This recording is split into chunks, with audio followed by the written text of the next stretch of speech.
Okay? Ito pong si Marcoleta, may ibinulgar, may ibinuking, no? Hiyang-hiya naman ako. Tanggalin nyo na lang as congressman o representative yan si Marcoleta. Oh, wag nyo nang papuntahin dyan sa kamara. Hiyang-hiya naman ako. Tinahalos lahat, tinanggalan nyo na. Narito ang Balitang Pinoy TV.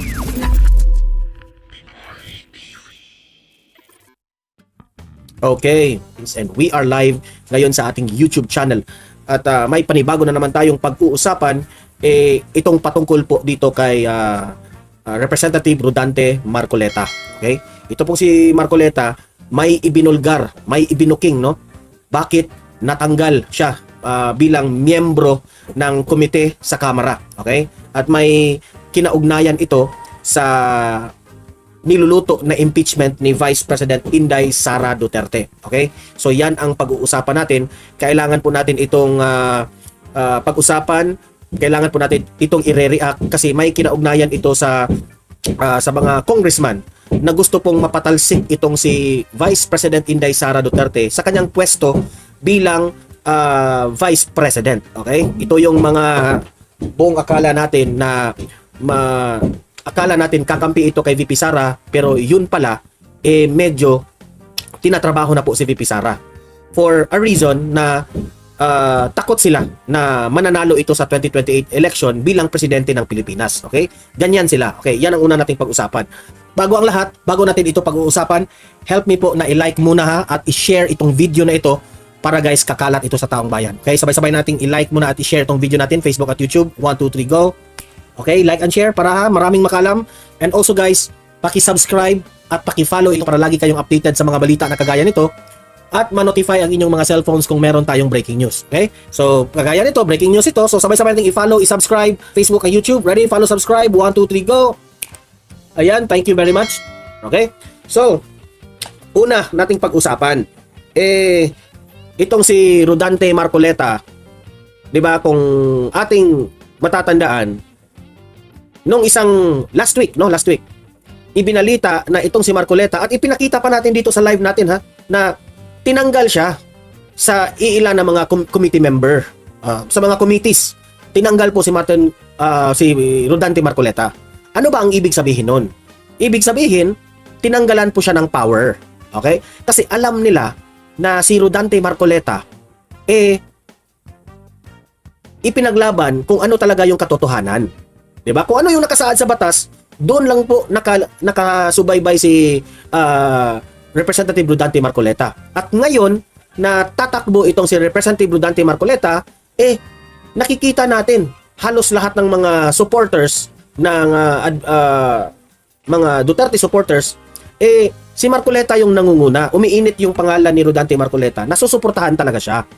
So itong mga taga-kamara na ito, takot na takot sila dito kay Marcoleta. Kahit mag-isa lang siya, na nakabitbit ng hopya, na kumakain ng hopya, takot sila dito Talagang matatakot kayo kapag ang isang tao ay nakasubaybay lang po sa katotohanan. Yan, nakakatakot yan Kasi itong ibang mga members of the Congress, kung may plano kayo, may stick to the plan kayong mga ginagawa, kung pipilitin nyo ang isang bagay na hindi maganda, talagang magkabuhol-buhol kayo. Talagang magkasira-sira kayo sa inyong mga plano, di ba? O ito, ipapakita ko sa inyo itong patungkol po dito sa revelasyon ni Marcoleta. Ito po ay binalita ng Manila Bulletin. Teka muna i-post ko muna ito. Ayan. Ayan. Ito po ay binalita ng Manila Bulletin. Tandaan nyo si Rodante Marcoleta po, wala po siyang official statement na siya ay supporter ng mga Duterte. Wala Pero nakikita lang ng tao na siya lang po ay pinulungan niya ang Kongreso na mapunta sa tama. Which is, alam ni Marcoleta na nasa tama itong ginagawa ni Vice President Inday Sara Duterte. Kaya, akala ninyo na kinampihan ni Marcoleta itong si VP Sara. Hindi. Si Marcoleta lang po ay doon lang siya sa totoo. Okay? So, itong Sagip Party List Representative Rodante Marcoleta claimed o inamin niya that he was kicked out of his committee. So tinanggal si Marcoleta sa kanyang committee as member. Okay? Membership in the House of Representatives. ang kakapal ng mukha nila na tinanggal nila si Marcoleta. Di ba? Oh. Inamin ni Marcoleta ha. Inamin niya ito na talagang tinanggal siya. Committee memberships. So maraming committee, no? So to render him powerless. So ibig sabihin, ang layunin nito is tanggalan siya ng power. Once an impeachment complaint against his political ally, Vice President Sara Duterte, gets filed. Imagine that one. So, sagabal si Marcoleta sa stick to the plan nila. Yan si Kimbo nabubuking sa kanyang Okay? Planado. Yan ang sabi ni Marcoleta, planado. Marcoleta says committee kick out excludes him from impeachment process. So, may niluluto na impeachment sa Kamara. Itong si Marcoleta sagabal Sagabal. So, kung para mawala yung sagabal, tinanggal si Marcoleta. Imagine that one. Imagine how kapal ang kanilang mukha. Paano? Ito yung aking tanong. Paano na instead na meron tayong checks and balance, instead na meron pa tayong ididebate kung bakit i-impeach natin o hindi natin i-impeach, wala na, diretso na. Kasi tinanggal na nila si Marcoleta. And this could only be the man who can question kung gusto nilang i-impeach si VP Sara. Pero kay tinanggal nila si Marcoleta, wala na. Di ba? Heto pa. Sabi dito,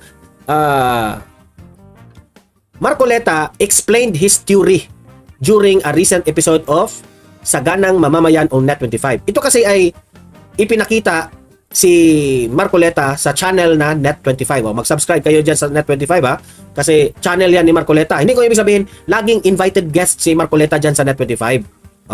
Invited guest siya lagi dyan. At doon niya in-explain ang kanyang sarili. Bakit natanggal siya?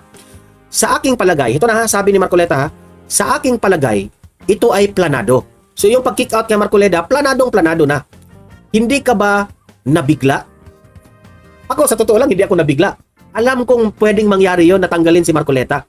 Dahil takot sila dito, sagabal nga Hindi ako nabigla kasi kung tutuntunin mo, talagang nagmimina sila ng kahit anong maibabato nila sa Vice President, he said. Yan ang sabi ni Marcoleta, na o-observe ni Marcoleta na nagmimina talaga itong Kongreso. Kung ano talagang ibabato nila, bubutasan nila, kung anong kasalanan na pwede nilang maipataw ni VP Sara. Okay? So, klarong-klaro yun. At alam ni Marcoleta. At hindi niya hinahayaan ito. Kaya nga, kinampihan niya si VP Sara, di ba? Ito pa. This was planned in my opinion. Ano lang ito, i-translate lang ito in English, no? Sabi dito, sa tamang panahon, akala nila, si Marcoleta ang nagsabi nito sa tamang panahon, akala nila, pag nakakalap na sila ng ganito, magfa-file ng impeachment, Marcoleta said. Kasi, paikot-ikutin nila yan hanggat makikita sila ng reason for impeachment kay VP Sara. Ganyan ang kalakaran, wag na tayong magbulahan. And which sa Marcoleta po, hindi BO si Marcoleta na hindi niya maiintindihan yan, mga pasaway na mga young guns dyan. They believe, kasi nababasa ko yung interpretation na sa English, no? So, Tagalog lang. Marcoleta then asked his co-host, yung co-host ng Net25, saan magsisimula ang impeachment? Saang komite? Where does the impeachment originate? From which committee? Kaya nga, yan ang tanong Di ba? Nagtatanong si Marcoleta dyan. Committee on Justice? Kung, yan ang sabi ng ang host, no? Committee on Justice ba? Sa Committee on Justice ba magagaling ang impeachment ni VP Sara? Kasi malabo Kahit nga kita yung ipa-analyze, malabo kung saang committee ito manggagaling. Anong kasalanan ni VP Sara? Anong ipapataw nyo? Di ba? Wala naman kayong pruweba, wala kayong ebidensya. Si VP Sara, ang dami niyang ebidensya. Pirmado pa. No? Vice Chairman ako doon. Sabi ni Marcoleta. Ba't ako tinanggal? Vice Chairman siya, pero siya tinanggal siya. Imagine that one. Para hindi ako makasali doon. Alam nila, di ba? Said the party list. Party list lawmaker, a former deputy speaker, si Marcoleta. Sabi niya, talagang itatanggalin siya. No? So, only Solons who are members of the certain committees can make motions and vote during panel hearings. Okay? Once filed by a civilian and endorsed by a House member, an implement complaint gets referred to the Committee on Justice. It is here that the complaint gets vetted for sufficiency in once filed by a civil sufficiency in form and in substance. So kailangan may civilian na magreklamo, di ba? So last September 25 or the last session day before the current recess, Marcoleta was yanked from the Commission on Appointments or CA, as well as the committees on Energy, Justice, Public Accounts, Constitutional Amendments. Lahat-lahat na. Imagine that one. So lahat-lahat na. Talagang tinanggalan siya ng power para makipagdebate kasi alam nila kung gaano kagaling si Marcoleta. At dahil dito, this only proves na kahit ilan pa kayong mga miyembro dyan, pero kung wala kayong dito, no, matatalo lang kayo sa isang tao. And si Marcoleta proves to the Filipino people na kaya niyang banggain kahit gaano karaming